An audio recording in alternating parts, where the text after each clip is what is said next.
بسم اللہ الرحمن الرحیم۔ جب مدینہ منورہ کے مسلمانوں کو یہ خبر ملی کہ اللہ کے رسول مکہ معظمہ سے ہجرت کر کے مدینہ منورہ کی طرف چل پڑے ہیں، اب تو وہ بے چین ہو گئے۔ انتظار کرنا ان کے لیے مشکل ہو گیا۔ روزانہ صبح و سویرے اپنے گھروں سے نکل پڑتے اور حرا کے مقام تک آ جاتے، جو مدینہ منورہ کے باہر ایک پتھریلی زمین ہے۔ جب دوپہر ہو جاتی اور دھوپ میں تیزی آ جاتی تو مایوس ہو کر واپس لوٹ آتے۔ پھر ایک دن ایسا ہوا، مدینہ منورہ کے لوگ گھروں سے مقام حرا تک آئے۔ جب کافی دیر ہو گئی اور دھوپ میں تیزی آ گئی تو وہ پھر واپس لوٹنے لگے۔ ایسے میں ایک یہودی حرا کے ایک اونچے ٹیلے پر چڑھا۔ اسے مکہ کی طرف سے کچھ سفید لباس والے آتے دکھائی دیے۔ اس قافلے سے اٹھنے والی گرد سے نکل کر جب حضرت صلی اللہ علیہ وسلم واضح طور پر نظر آئے تو وہ یہودی پکار اٹھا، ہے گروہ عرب جن کا تمہیں انتظار تھا، وہ لوگ آ گئے ہیں۔ یہ الفاظ سنتے ہی مسلمان آپس دوڑے اور حرا کے مقام پر پہنچ گئے۔ انہوں نے حضور اقدس صلی اللہ علیہ وسلم اور ان کے ساتھیوں کو ایک درخت کے سائے میں آرام کرتے پایا۔ ایک روایات میں ہے کہ 500 سے کچھ زائد انصاریوں نے آپ صلی اللہ علیہ وسلم کا استقبال کیا۔ وہاں سے چل کر حضور اقدس صلی اللہ علیہ وسلم کعبہ تشریف لے گئے۔ اس روز پیر کا دن تھا۔ آپ صلی اللہ علیہ وسلم نے قبیلہ بنو عمرو بن عوف کے ایک شخص کلثوم بن معدم رضی اللہ عنہ کے گھر قیام فرمایا۔ بنو عمرو کا یہ گھرانہ قبیلہ اویس میں سے تھا۔ ان کے بارے میں روایات ملتی ہے کہ آپ صلی اللہ علیہ وسلم کے مدینہ منورہ تشریف لانے سے پہلے ہی مسلمان ہو گئے تھے۔ قباء میں حضور صلی اللہ علیہ وسلم نے ایک مسجد کی بنیاد رکھی۔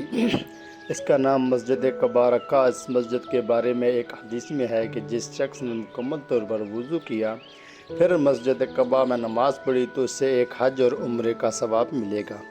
حضور اقدس صلی اللہ علیہ وسلم اکثر اس مسجد میں تشریف لاتے رہے۔ اس مسجد کی فضیلت میں اللہ تعالیٰ نے سورہ توبہ میں ایک آیت بھی نازل فرمائی۔ قباء سے آپ صلی اللہ علیہ وسلم مدینہ منورہ پہنچے۔ جو نہیں آپ کی آمد کی خبر مسلمانوں کو پہنچی، ان کی خوشی کی انتہا نہ رہی۔ حضرت براء رضی اللہ عنہ فرماتے ہیں کہ میں نے مدینہ والوں کو حضرت صلی اللہ علیہ وسلم کی آمد پر جتنا خوش دیکھا اتنا کسی اور موقع پر نہیں دیکھا۔ سب لوگ آپ کے راستے میں دونوں طرف آ کھڑے ہوئے اور عورتیں چھتوں پر چڑھ گئیں تاکہ آپ کی آمد کا منظر دیکھ سکیں۔ عورتیں اور بچے خوشی میں یہ اشعار پڑھنے لگے۔ ترجمہ 14ویں رات کا چاند ہم پر طلوع ہوا ہے۔ جب تک اللہ تعالیٰ کو پکارنے والا اس سرزمین پر باقی ہے، ہم پر اس نعمت کا شکر ادا کرنا واجب ہے۔ اے آنے والے شخص جو ہم میں پیغمبر بنا کر بھیجے گئے ہیں، آپ ایسے احکامات لے کر آئے ہیں جن کی پیروی اور اطاعت واجب ہے۔ راستے میں ایک جگہ حضور صلی اللہ علیہ وسلم بیٹھ گئے۔ حضرت ابوبکر رضی اللہ عنہ حضرت کے پاس کھڑے ہو گئے۔ حضرت ابوبکر صدیق رضی اللہ عنہ پر بڑھاپے کے آثار ظاہر ہونا شروع ہو چکے تھے، جبکہ حضور اقدس جوان نظر آتے تھے۔ حضور اقدس کے بال سیاہ تھے، اگرچہ آپ صلی اللہ علیہ وسلم عمر میں حضرت ابوبکر رضی اللہ عنہ سے 2 سال بڑے تھے۔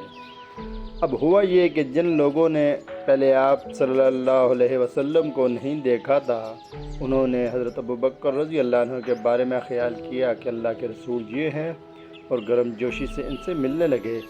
یہ بات حضرت ابوبکر رضی اللہ عنہ نے فوراً محسوس کر لی۔ اس وقت تک دھوپ بھی حضور اکرم صلی اللہ علیہ وسلم پر پڑنے لگی تھی، چنانچہ حضرت ابوبکر رضی اللہ عنہ نے اپنی چادر سے حضور اکرم صلی اللہ علیہ وسلم پر سایہ کر دیا۔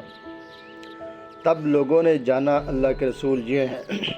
پھر نبی کریم صلی اللہ علیہ وسلم اس جگہ سے روانہ ہوئے۔ آپ صلی اللہ علیہ وسلم اونٹنی پر سوار تھے اور ساتھ ساتھ بہت سے لوگ چل رہے تھے۔ ان میں سے کچھ سوار تھے تو کچھ پیدل۔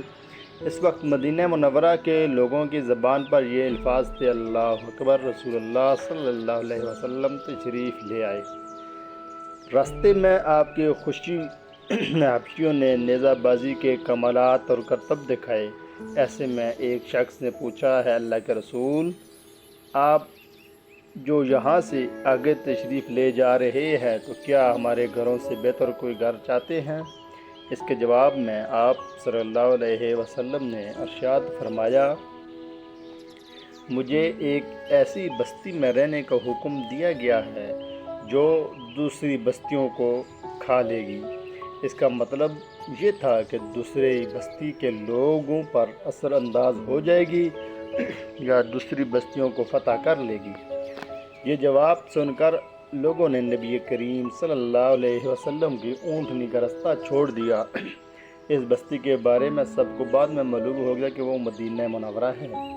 مدینہ منورہ کا پہلا نام یثرب تھا۔ یثرب ایک شخص کا نام تھا، وہ حضرت نوح علیہ السلام کے اولاد میں سے تھا۔ مدینہ منورہ میں نبی کریم صلی اللہ علیہ وسلم کی آمد جمعہ کے روز ہوئی، چنانچہ اس روز پہلا جمعہ پڑھا گیا۔